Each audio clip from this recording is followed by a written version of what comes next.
Bonjour à toutes et à tous. On va d'abord excuser Isabelle qui n'a pas pu être présente aujourd'hui. Et aujourd'hui, c'est particulièrement Angelo qui va intervenir sur les différentes réunions que nous avons eues. Nous avons eu d'abord un conseil municipal le 27 février DOB, ensuite le conseil municipal du 27 mars qui était le vote du budget. Au conseil d'agglo, on a eu le 3 avril le DOB et le 13 avril le budget. Voilà, comme moi j'étais particulièrement pas présent sur 3 des 4, c'est Angelo qui va intervenir sur l'ensemble de ces conseils qui sont passés dans les 2 mois. Vas-y, Angelo. Merci Francis. Bon, alors c'est vrai que ça fait un petit moment qu'on n'a pas tourné d'After Conseil, mais là on a décidé de grouper en une seule vidéo parce que c'était toutes les séances budgétaires. Donc dans les séances budgétaires, il y a aussi eu des points qui ne concernent pas directement le budget qui ont été par la même occasion votés. Donc en conseil municipal, avant de parler du budget, je voudrais revenir sur 2-3 petits points qu'on a discutés. Déjà le choix du mode de gestion du futur crématorium, parce qu'il a été acté qu'il y aurait de construit un nouveau crématorium par une société privée dans le cadre d'une délégation de service public. Hein, ce principe-là a été voté, alors nous on s'y opposait, on a voté contre ce projet-là, d'ailleurs tout comme le groupe Abbeville Ensemble, on a rejeté ce projet de délégation de service public pour un nouveau crématorium, puisque nous on plaide pour la reprise en régie publique du crématorium qui existe et qu'on ne considère pas indispensable que d'aller construire un nouveau crématorium. Bon, donc malheureusement c'est passé quand même, malgré les arguments qu'on pouvait développer, notamment sur le fait d'avoir une tarification sociale hein, pour les crémations, bon, et sur tout un tas d'autres sujets qu'on aurait aimé voir, on aurait aimé être écouté sur ce point-là, ça n'a pas été le cas, bon, tant pis. Ensuite, il y a eu un sujet aussi sur les tarifs de l'eau, puisqu'il y a eu la reconduction de la délégation de service public avec Veolia, et les nouveaux tarifs de l'eau sont plus avantageux, c'est-à-dire que l'eau, Veolia facture un peu moins cher l'eau, et du coup, en compensation, la taxe que la ville pratique sur le tarif de l'eau a légèrement augmenté pour que le tarif de l'eau facturé aux usagers soit exactement le même. Il n'y aura pas de changement pour vous à la maison sur votre facture d'eau. Par contre, il y a un peu plus de taxes que ce qui existait précédemment. Et en fait, cette petite surtaxe qui a été votée, elle va permettre quand même de financer des investissements assez importants. Hein. Déjà pour lutter contre les fuites dans le réseau, pour améliorer la performance du réseau d'eau, mais aussi pour mettre des panneaux solaires, par exemple, en haut du château d'eau, pour entretenir les pompes. Enfin, il y a tout un tas de choses qui nécessitent des investissements, et c'est pour ça que nous, on a été d'accord pour augmenter cette surtaxe, alors que le groupe Abbeville Ensemble, lui, s'est bagarré contre, mais nous, on trouvait ça dommage, parce qu'on a besoin d'investir pour maintenir des infrastructures de qualité pour l'eau, parce que ça va devenir un sujet de préoccupation de plus en plus important. Donc ce n'est pas le moment que de réduire les investissements dans les infrastructures pour l'eau.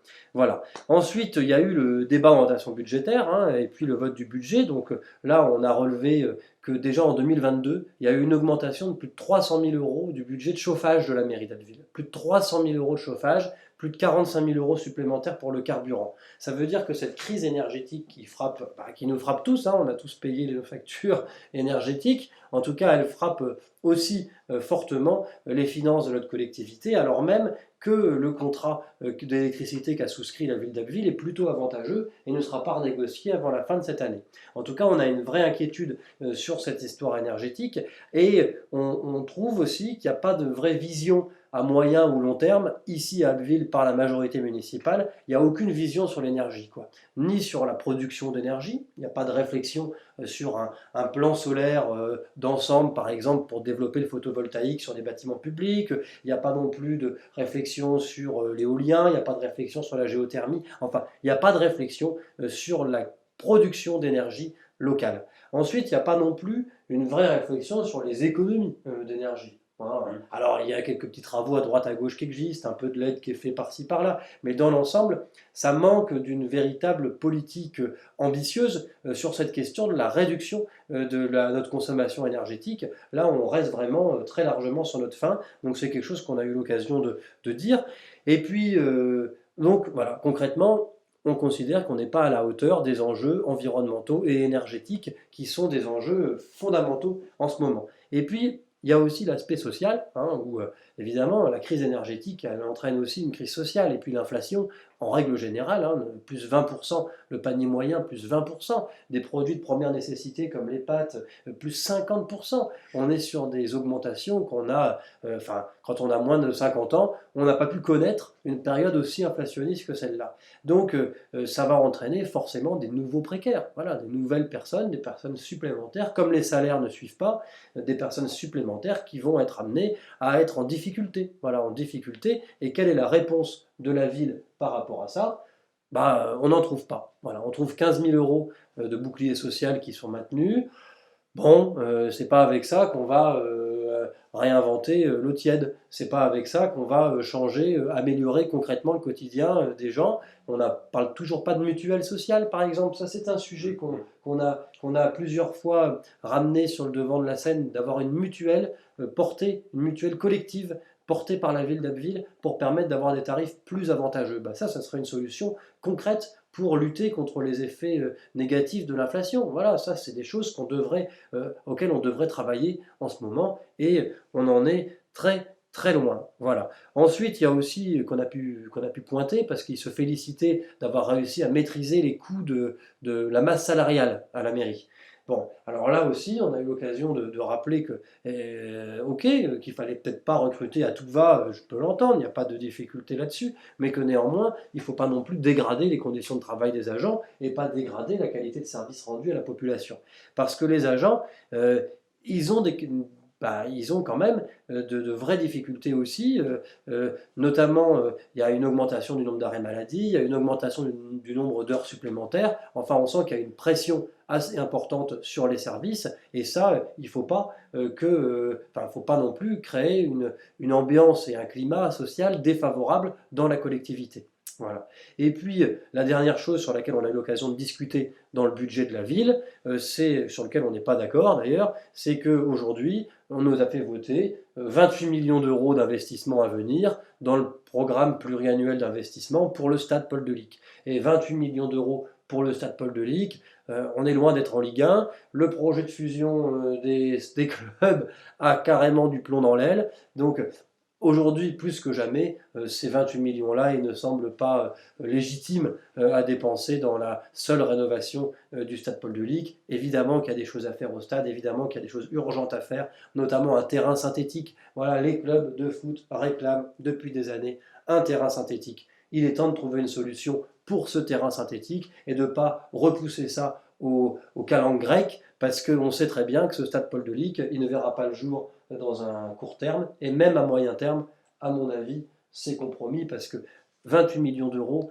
c'est pas du tout dans les moyens de notre collectivité, surtout qu'on mène aussi le projet de musée, qui est estimé à 22 millions d'euros, donc ça veut dire 50 millions d'euros pour les deux investissements. Clairement, il faut faire un choix, et ce choix se porte plutôt sur le musée, tant mieux. Le stade, on peut faire un projet beaucoup moins coûteux, j'en suis convaincu.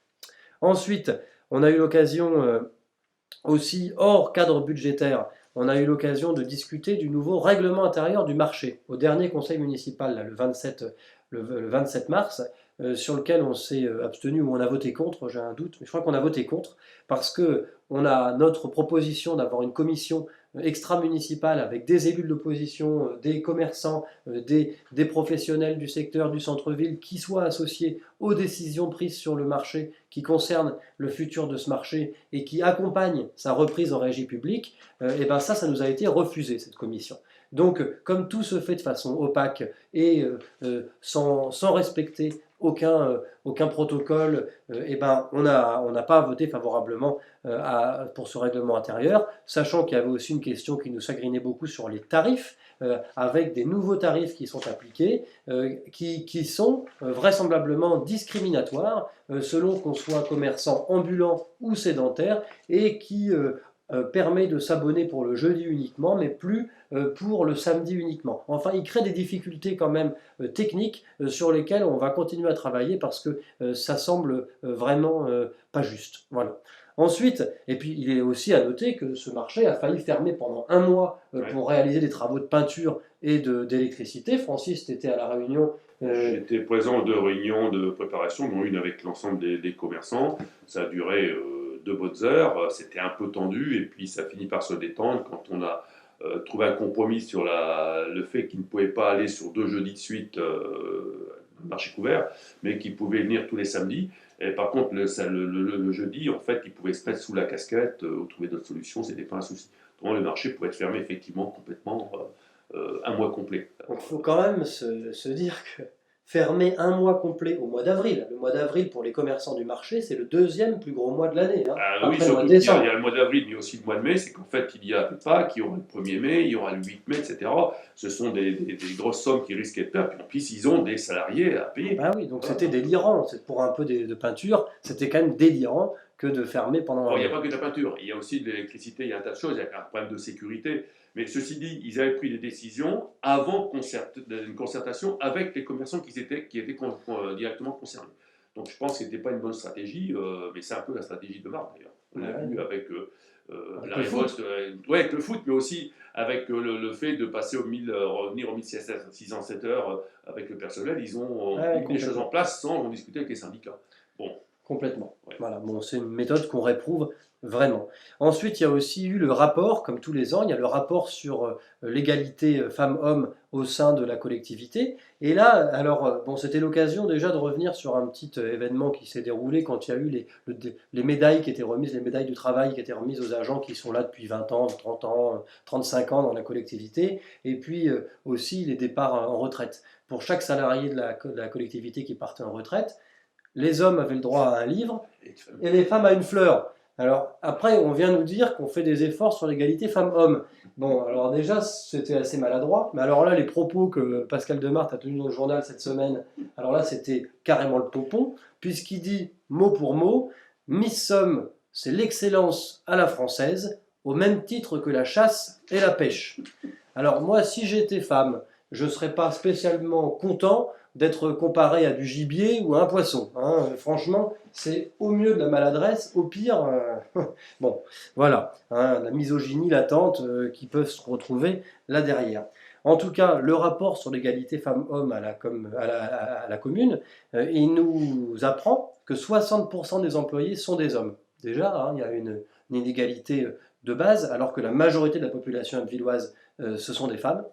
Et puis, la quasi-totalité des temps partiels sont exercés par des femmes, ça c'est pas une surprise, c'est assez classique malheureusement dans nos sociétés, parce que les femmes souvent prennent un temps partiel parce qu'elles prennent la tâche d'élever les enfants, bien souvent, hein, c'est une des raisons qui explique qu'elles sacrifient leur carrière davantage que les hommes ne le font. Mais par contre, plus intéressant, parce que là, notre collectivité se doit d'être exemplaire, on est d'accord, sur ce genre de sujet, il faut montrer l'exemple.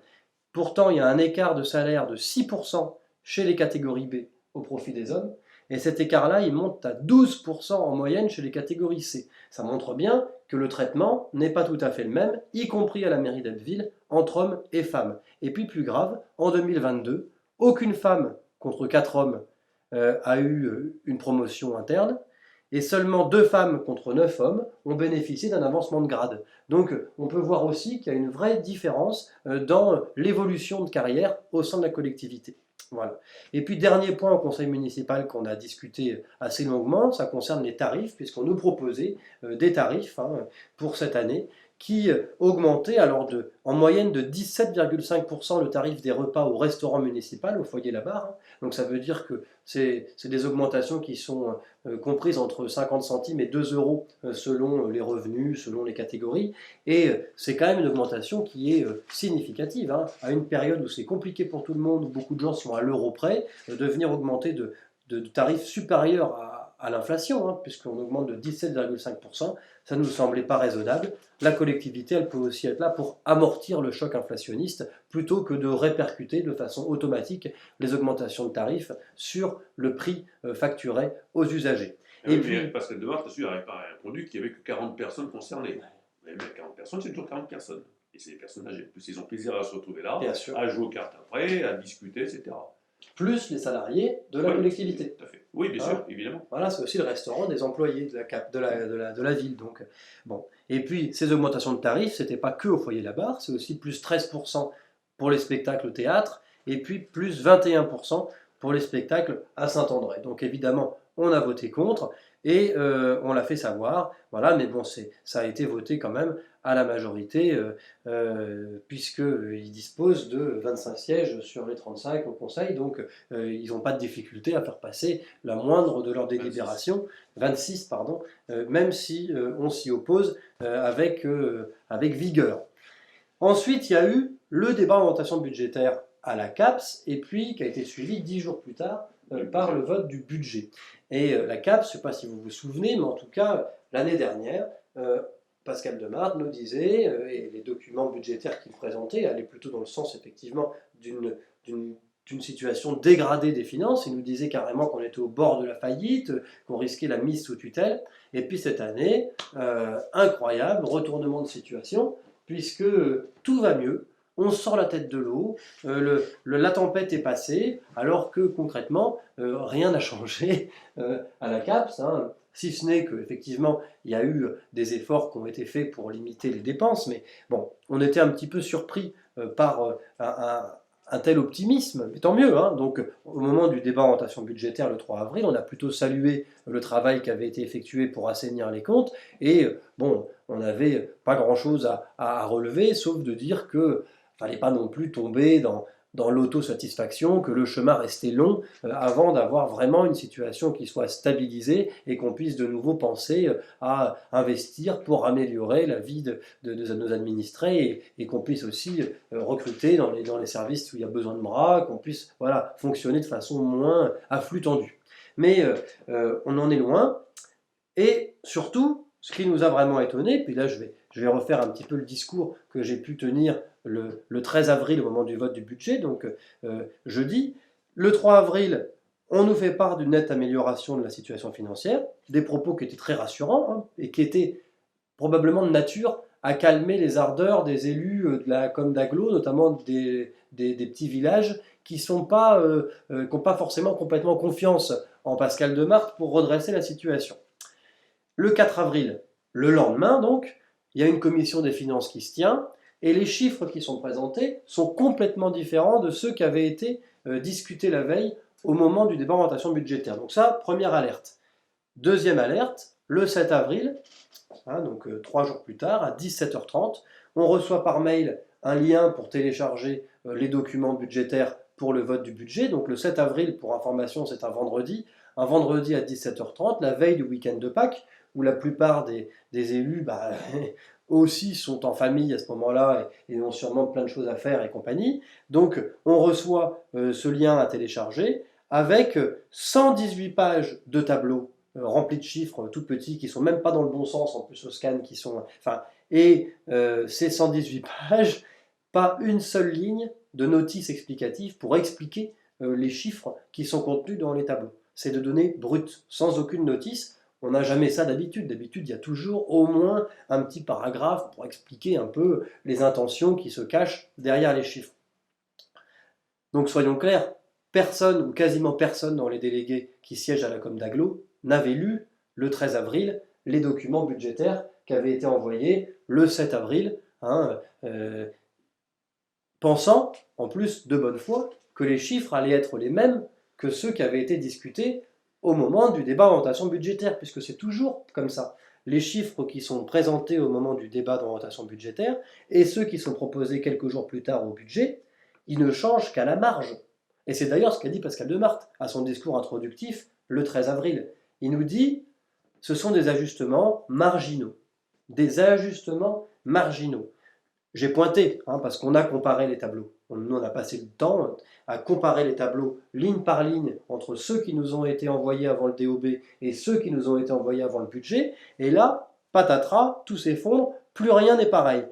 Tout cela n'est pas sérieux. Voilà, il y a un vrai manque de sérieux dans la façon dont ça se passe à la com d'agglo, puisque par exemple, en dépenses de fonctionnement, il y a des charges exceptionnelles qui passent de 123 000 à 1 100 000. Comment on peut expliquer que d'une semaine à l'autre, on ait 900 000 euros de dépenses de fonctionnement supplémentaires et qu'on ne l'ait pas vu? Comment on peut oublier ça pour le débat d'orientation budgétaire? Comment on peut ne pas l'avoir un peu estimé? Et puis ensuite les investissements qui passent de 11 224 000 à 13 100 000 en une semaine, un ajustement de 2 millions d'euros en une semaine. Ça paraît étonnant. Alors on nous dit que c'est parce qu'on n'avait pas reçu l'ensemble des projets d'investissement des communes en voirie. Mais enfin, j'ai du mal à croire que les communes aient toutes envoyé leurs projets d'investissement en voirie le lendemain de la tenue du débat d'orientation budgétaire. Ça paraît quand même étonnant. Et puis ensuite, déjà, il faut que les communes elles puissent investir, ce qui est souvent pas possible parce qu'elles ont une situation financière extrêmement tendue. Et puis ensuite, les emprunts, puisque on voit entre le moment du DOB et le moment du budget, donc en une semaine de temps, l'autofinancement diminue de 3 millions, les emprunts augmentent de 3 millions. Alors qu'on nous disait justement au DOB que c'était formidable puisqu'on aurait besoin de moins recourir à l'emprunt. Alors, bon, ça c'est pas sérieux, je suis désolé, ça fait vraiment pas sérieux. Donc, et surtout que dans les 7,5 millions d'euros que la Com d'Aglo va emprunter, il y a 2 millions d'euros qui sont empruntés pour le compte de la ville d'Abbeville parce qu'il y a eu une incompréhension, une mésentente entre le directeur général des services de la Com d'Aglo et le directeur général des services de la ville. Enfin, une mésentente à 2 millions d'euros, là encore, c'est pas sérieux. On ne parle pas de quelques centaines ou de quelques milliers d'euros, là on parle de quelques millions d'euros. Donc tout ça, ça donne une impression que on a des apprentis sorciers, voilà, qu'on a des gens qui ne savent pas de quoi ils parlent, qui ne sont pas complètement sérieux, rigoureux dans la gestion des chiffres, et sincèrement, ça n'inspire pas du tout, mais alors pas du tout confiance. Et probablement aussi qu'à la Com d'Aglo, le directeur général des services, il est un peu débordé et qu'il se retrouve bien seul pour accomplir cet exercice. Mais pourquoi il se retrouve bien seul? Parce qu'il n'y a plus de DRH à la Com d'Aglo, depuis des mois et des mois maintenant. Hein. Il y en a une qui a été recrutée, puis finalement elle n'est pas venue. Bizarre. Et puis, il n'y a plus non plus de directeur adjoint en charge des finances. Il est en arrêt maladie depuis plusieurs mois. Alors, ça veut dire que dans les services, le directeur général, bah, il est un peu seul pour agir. Surtout qu'il y a qui chez les élus pour l'accompagner? Le président, Pascal Demarthe, qui a l'air complètement dépassé face à l'ampleur de la tâche, hein, qui maîtrise pas, ou qui n'a pas l'air de maîtriser les chiffres plus que ça, puisqu'il n'en parle jamais. Et le premier vice-président en finance, Stéphane Soulier, qui lui est président du département, et clairement, il a autre chose en tête. Hein. Au département, il est partout, à la Com d'Aglo, on ne le voit jamais, et les rares fois où il est là, il lit la note qu'on lui a transmise. On ne peut pas dire qu'il soit spécialement impliqué dans sa fonction de premier vice-président aux finances. Donc du coup, le DGS, bon, il est tout seul là-dedans, il fait comme il peut, et puis du coup, c'est pas bien fait. Donc ça fait pas sérieux. Alors, la conclusion que j'avais dit, c'est on savait qu'en raison d'un manque d'incarnation politique à sa tête, notre navire naviguait sans boussole, mais nous savons désormais qu'il navigue sans équipage. Donc c'est vraiment l'impression que ça donne, que voilà, qu'on est un peu livré à nous-mêmes dans une tempête dont on espère on arrivera à se sortir. Heureusement, il y a quand même plein de gens compétents dans les services qui font tout ce qu'ils peuvent pour améliorer la situation, qui vraiment comptent les sous, qui ne gaspillent pas, qui vraiment prennent leurs précautions, et peut-être que comme ça, on arrive quand même progressivement à rééquilibrer notre situation, mais les efforts restent nombreux et sincèrement, là, on a des doutes, des doutes sérieux sur la rigueur avec laquelle s'applique l'exécutif à la Com d'Aglo. Voilà un petit peu pour la synthèse. Alors c'était dense, hein. Je ne sais pas si tu as autre chose à rajouter. Oui, revenir jusque ce que tu as dit tout à l'heure, c'est qu'en 2020, quand Pascal Demarthe était élu président de la Com d'Aglo, il avait dit qu'on était dans la zone rouge par rapport aux investissements. L'investissement, c'est quoi particulièrement? C'était surtout la piscine et puis le conservatoire, évidemment. Et au DOB du 3 avril, il en a fait des éloges du conservatoire qui était très fréquenté, de la piscine très fréquentée, qu'on allait recevoir les deux équipes de France de water-polo dans le cadre des JO, etc. etc. Donc maintenant, ben, c'est plus du tout, on n'est plus dans la zone rouge, entre guillemets, par rapport aux investissements, parce qu'en fait, ça répondait vraiment à un besoin. Continuer à aller faire de la musique là-bas, rue de Sueur, dans des bâtiments qui étaient insalubres, dangereux, c'était plus possible. La piscine, c'était pareil. Voilà, tout simplement. Ben voilà. Donc en tout cas, le bilan, il est là et ça a été assez dense, hein, ça a été beaucoup de boulot ces dernières semaines parce qu'effectivement, les chiffres, on met ce qu'on veut derrière les chiffres et on leur fait dire ce qu'on veut. Donc ça demande beaucoup de travail pour réussir à comprendre ce qui se cache derrière. Voilà, j'espère que je vous ai pas trop, parce que je suis désolé d'avoir beaucoup parlé du coup aujourd'hui. J'espère que je vous ai pas trop saoulé. En tout cas, merci de nous avoir suivis une nouvelle fois. bonne journée, bonne fin de journée, bonne nuit, je n'en sais rien quand vous nous regarderez, quelle heure il sera. Mais en tout cas, pour nous, c'est le week-end. Alors, bon week-end, à très bientôt.